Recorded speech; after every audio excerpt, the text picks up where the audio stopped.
Ah là là, vous allez bien? Je commence toujours par des ah là là, je suis blasé. C'est comme ça. Bon, on va débriefer un peu Barcelone là. En même temps, Barcelone, franchement, ils sont trop easy. C'est trop, carrément. C'est-à-dire qu'à un moment donné, euh, même dans un match où ils commencent pas bien, tu sais qu'ils vont gagner. C'est relou, hein. Franchement, c'est relou. Parce qu'au début, tu te dis que bon, pendant les premières minutes du match, tu te dis qu'en fait, Maillard peut marquer, tu vois.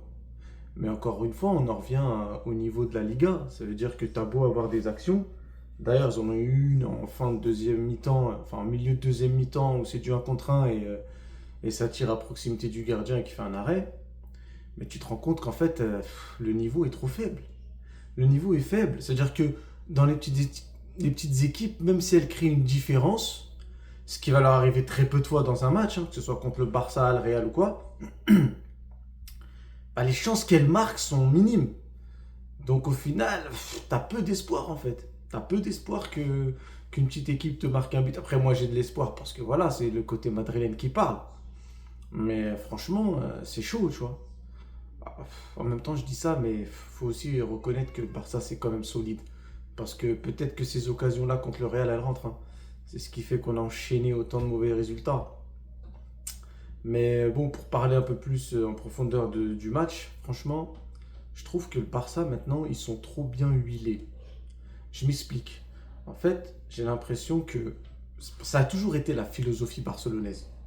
Mais maintenant, j'ai l'impression que même quand tu changes un, deux, trois joueurs, c'est le même style de jeu. On va pas se mentir, ça sera toujours une perte de ne pas avoir un Pedri ou un Yamal ou un Rafinha, genre un mec de ce niveau-là, qui pour moi sont les trois joueurs vraiment qu'on ne peut pas remplacer, avec aussi le gardien. Mais contre des équipes comme aujourd'hui, ou des équipes d'un niveau un peu plus faible, ça va tout le temps passer. Parce que tu sens qu'il y a une culture du jeu, qu'il y a une seule manière de jouer, que quand tu enlèves une pièce d'un puzzle, l'autre c'est la même, elle s'adapte de la même manière. Tu vois, il y a les petites bosses au-dessus là, c'est les mêmes bosses mon gars. C'est pareil, c'est un vrai puzzle le bordel. Et ça, en fait, c'est un truc qu'on trouve pas dans beaucoup d'équipes, faut pas se mentir. Parce qu'encore une fois, je trouve qu'on en fait beaucoup trop sur Arsenal et Bayern Munich, Paris, tout ça. Mais ils n'ont pas cette façon c'est-à-dire que le coach travaille pour que tous les joueurs de l'équipe et même les remplaçants, etc., quand ils rentrent, ils apportent la même chose, mais c'est pas une culture innée, tu vois. Alors que le Barça, la plupart des joueurs qui viennent du centre, ils apprennent à jouer comme les adultes dès la tétine, tu vois. C'est-à-dire il n'y a pas le même niveau. Donc en vrai, de vrai, je pense réellement que ça, c'est une force pour le Barça. Et c'est pour ça que, au-delà de l'aspect défensif dont je parle souvent, moi, je les vois carrément au niveau des autres. Je les vois pas en dessous comme on essaie de le penser. Je les vois vraiment au niveau des autres et je pense qu'ils peuvent faire quelque chose de grand. Après, le problème, c'est que on n'est plus dans le Barça de 2015 ou dans le Real de 2014 ou je sais pas quoi. Donc, du coup, tu sens que le niveau footballistique globalement, que ce soit chez les grands joueurs ou les joueurs actuels en général, est plus bas. Donc c'est sûr qu'il y aura des difficultés dans certains matchs, parce que voilà, c'est comme ça. Mais, mais je trouve que, voilà, quand je regarde un match comme aujourd'hui, c'était serein. Genre, malgré une première, allez, première demi-heure, j'abuse, mais peut-être malgré 20 premières minutes compliquées, tu sens que en fait, c'est tranquille. Il suffit que ça marque un but et ça y est, après, dans l'esprit de l'adversité, c'est fini. Ils en prennent un, ils sont au fond du rouleau, et c'est souvent comme ça. Et ce qui fait la force du Barça, c'est qu'elles font ça à presque toutes les équipes.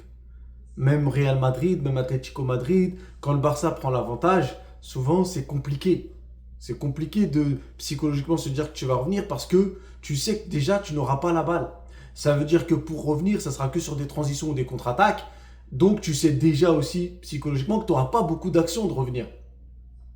Et ça joue beaucoup dans la tête des gens. Donc, c'est chaud. Franchement, je trouve que le Barça aujourd'hui est franchement une bonne équipe. Maintenant, elle va avoir ses faiblesses contre les gros. Parce que c'est bien beau d'avoir un jeu bien huilé, etc., etc. Mais je trouve que le Barça manque de peps, en fait. Ça veut dire que au Barça, je vois pas ces deux trois joueurs qui vont aller à la castagne. Mais vraiment, je les vois pas. C'est-à-dire que avec le ballon, c'est une dinguerie. Mais sans ballon, on voit que c'est tout le temps difficile. Parce que t'as pas ce mec à la castagne, t'as pas ce mec qui va faire une faute bien placée pour éclater le jeu. Je te parle pas d'un petit tirage du maillot sur un contre-attaque, hein. Je te parle de montrer à l'adversaire que t'es là. Je trouve il y a pas, tu vois. Il y a pas ce Pouyol, il y a pas, tu vois. C'est-à-dire le joueur qui va venir te montrer dès le début du match qu'il va te casser les dents, un peu comme le faisait Araujo, mais Araujo, tu vois, bon, il passe par des problèmes et il a toujours été en mode sinusoïde. Il est pas régulier. Mais voilà, en fait, je trouve que ce joueur-là est important dans une équipe comme le Barça. Parce que quand tu as un collectif bien huilé, mais que défensivement, tu es un peu léger, disons, bah, contre les gros, si tu n'arrives pas à mettre cet impact qui fait que tu vas aller au-dessus, un peu comme l'an dernier avec le Milan, avec l'Inter, on va te passer dessus. Tu vois, c'est là que ça va être chaud. Pour le reste, j'ai aucun doute. J'ai vu encore aujourd'hui Yamal super match. Après Yamal, comme je le dis, hein, moi j'attends juste qu'il soit régulier, qu'il fasse gagner des trophées à son équipe pour pouvoir commencer à parler de lui comme un des meilleurs joueurs du monde. Parce que c'est vrai qu'en termes de talent pur, il est dans le top 3, top 5 comme vous voulez, c'est une certitude. Mais par exemple, si je regarde le Barça, comme je l'ai déjà dit, pour moi le meilleur joueur barcelonais c'est Rafinha. Maintenant, sur la constance et sur ce qu'il peut apporter, c'est là qu'on va voir. S'il enchaîne les trophées et surtout s'il prend une Ligue des Champions en étant à un bon niveau, parce que c'est pas juste prendre la Ligue des Champions, il faut qu'à chaque match, il marque les matchs de son empreinte. Là, on commencera à parler de lui comme le meilleur joueur du monde. Mais bon, après, comme je l'ai dit, Ousmane Dembélé, pour moi, n'est pas le meilleur joueur du monde. Et après un ballon d'or. Donc ce que je dis, c'est vraiment par rapport au visuel. Mais ça n'empêchera pas de prendre un ballon d'or s'il gagne un Euro, une Ligue des Champions, une Liga ou quoi. Ou même la Coupe du Monde. Donc voilà. Moi, c'est vraiment en termes de visuel. C'est-à-dire pour me dire à chaque fois que je vais le voir jouer, me dire c'est lui le meilleur joueur du monde. Voilà, c'est ça que j'attends. Mais pour ce qui est des trophées individuels, il peut le prendre. Voilà, il faut séparer les deux, à mon sens. Euh, Après, j'ai regardé un peu Ferran Torres. Déjà, la semaine dernière, je suis un peu tombé sur lui parce que je trouvais qu'il ratait beaucoup. Aujourd'hui, je l'ai trouvé aussi pas trop présent. J'ai trouvé que Rashford a fait un bon match. Mais le problème de Rashford, c'est pareil. Euh, Toute la période où Rafinha a été blessé, il n'était pas mauvais, Rashford. Mais c'est pas le mec qui va faire la grosse diff, en fait. C'est pas le mec qui va porter l'équipe offensivement ou qui va aller, je ne vais pas dire être au niveau de la malle dans son importance. Mais tu vois, ça sera jamais comme Rafinha. Donc là, ça va pour Mallorca, mais pour plus haut, ça va être compliqué. Mallorca, en vrai, ils n'ont pas été mauvais. Maintenant, pour parler un peu de Mallorca, ils n'ont pas été mauvais. Ils ont fait 30 minutes où ils ont tout essayé. Mais comme je le dis, le niveau individuel est faible. Donc ça s'est vu très rapidement.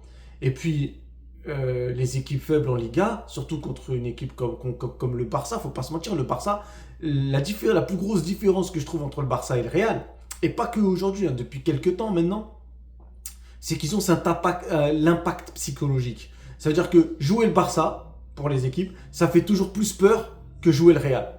Et déjà ça crée une grosse différence. Parce que voilà, c'est plus de maîtrise, etc. Donc, à un moment donné, c'est normal que les adversaires ont plus peur. Et déjà, ça, dès le début, d'avant même qu'il y ait un coup de sifflet qui lance le match, tu as déjà un avantage quand tu es le Barça. Et c'est bien pour eux, tu vois. Mauvais pour nous, mais c'est bien pour eux. Donc, Mallorca a essayé de tout faire. Mais tu sais que ces joueurs-là, ils vont pas avoir 45 minutes ou 60 minutes d'intensité de fou ou vouloir te presser, prendre la balle, essayer d'attaquer vite et tout. Ils peuvent pas. Ils peuvent pas faire ça tout le temps. Parce que le problème, c'est que c'est pas assez travaillé. Parce que c'est des choses que les petites équipes vont essayer de faire que contre les grosses. Si aujourd'hui on formait toutes les petites équipes à essayer d'être dans l'impact afin de pouvoir élever leur niveau, ce serait stylé. Et je parle pas qu'en Liga, hein, je parle dans tous les championnats. Mais là, en fait, le truc, c'est que tu sais que tu es face au Barça. Donc, psychologiquement, tu sais que tu dois élever ton niveau. Mais ton niveau réel ne te le permet pas. Ça veut dire que tu vas pouvoir peut-être être au max que tu peux pendant 20, 30, 40 minutes. Après, ça y est, tu vas rechuter. Et c'est comme aujourd'hui, on l'a vu. Et on l'a vu à plusieurs matchs contre le Barça. Il y a même des matchs où le Barça est mené. Le Barça, ils peuvent être menés. Mais au final, comme je le dis, vu que Les adversaires ne peuvent pas toujours élever le niveau et le garder constant 90 minutes, le Barça va finir par revenir. Et peut-être par gagner le match. C'est même pas peut-être, c'est la plupart du temps. C'est ça, Barça. En fait, psychologiquement, les affronter, c'est dur parce que tu sais qu'ils vont être supérieurs dans la possession, dans la construction et dans la patience. Parce que le jeu du Barça, moi, j'ai jamais été très fan, surtout à l'époque. Parce que le truc de j'ai 70-80% de possession de balle, mais que tu dois attendre à chaque fois 15 minutes pour voir une vraie action, ça me rendait fou. Maintenant, euh, l'adversaire sait ça. Et à partir du moment où il le sait ça, il commence déjà le match avec un côté psychologique où il se dit ça va être chaud. Et ça joue tout le match après. T'as beau être pendant 20 minutes au maximum, ça reste dans ta tête. Tu sais que voilà, si tu marques pas, c'est une pression. Tu te dis si je marque pas vite, je vais en prendre un. Si j'en prends un, je suis cuit. Est-ce que je dois monter? Est-ce que je dois descendre? Tu sais, plus le match avance, plus tu es perturbé quand tu es l'adversaire du Barça. Et ça, je l'ai vu même pour Madrid, hein. Madrid, si tu regardes le dernier match Coupe du Roi, à part le côté individuel de Vinicius qui marque un but, mais si tu regardes avant, c'est pareil. L'équipe est en hésitation tout le temps. Et pourtant, c'est le Real Madrid. C'est pour dire à quel point le Barça, psychologiquement, grâce à leur football, ils arrivent à mettre en doute les gens. Des fois, tu te dis, ouais, vas-y, peut-être à cause de leur hors-jeu et tout, on va essayer de faire un truc et tout. Mais ça marche pas tant que ça, en vrai de vrai. Surtout quand tu as les joueurs de base qui sont là. Là, ils jouent Mallorca. Donc sans Pedri, sans Rafinha et tout, ça passe. Huitième de finale de Ligue des Champions, quart de finale, c'est là qu'on va pouvoir jauger le Barça. Mais voilà, Mallorca, en fait, ils ont donné ce qu'ils pouvaient pendant 30 minutes parce que je pense que c'est ça qu'ils peuvent faire le maximum. Et à la fin, ils ont sombré. Mais c'est le niveau de Mallorca. On va pas essayer de détailler qui a fait quoi. Ça reste Mallorca. Donc voilà, en fait. Moi, c'est ça que je voulais dire sur la puissance un peu que dégage Barcelone, pardon. Et je pense que c'est surtout ça qui fait la diff chez eux, avec bien évidemment des talents comme Yamal, Rafinha, bon aujourd'hui il n'est pas là, mais le gardien, je ne me rappelle jamais de son prénom, mais franchement c'est une des meilleures recrues qu'ils ont pu faire ces dernières années. Et voilà, je pense qu'avec leur titulaire, ils peuvent aller loin cette année. Maintenant, le problème c'est que plus on approche de la fin d'année, plus je pense qu'il y a des joueurs qui vont essayer de se calmer un peu en vue de la Coupe du Monde. Et ça arrive à chaque Coupe du Monde.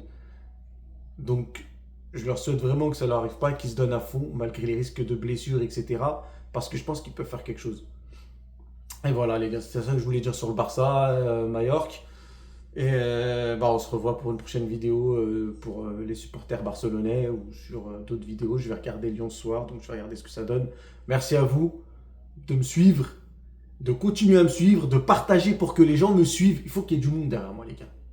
Il faut que je me sente suivi, tu vois, jamais à l'aise. Mais là, il n'y a pas assez. Lâchez-vous, partagez, donnez de la force. Telle est la voie, carrément.